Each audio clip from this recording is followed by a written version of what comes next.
əbədi ocağısan əziz yap. Gedəcəkdir əbədi zirvələrə bu etap. Dövlətimiz quruldu, dünya bilir əlinlə. Düşmənimiz qovuldu, yumruğunla əhlinlə.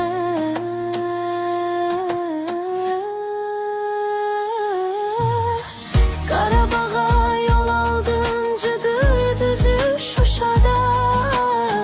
Sən dünyaya səs saldın, dəstgahınla Segahda.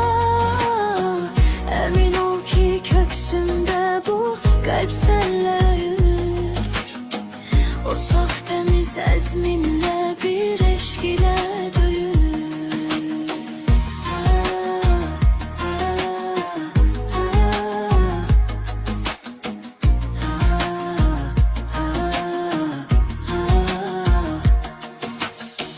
Təməlim sən bünövrəm, dünənimdə yapımsan.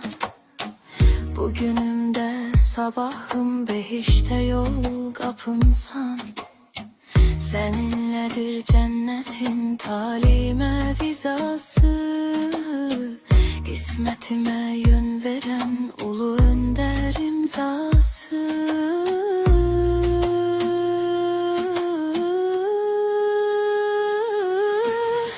Qarabağa yol aldın, Cıdır düzü Şuşada.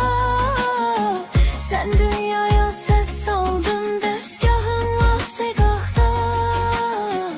Əmin ol ki köksündə bu qəlb sənlə öyünür. O saf təmiz əzminlə bir eşq ilə döyünür. Qarabağa yol aldın, Cıdır düzü Şuşada. Sən dünyaya səs saldın, dəstgahınla Segahda. Əmin ol ki köksündə bu qəlb sənlə öyünür. O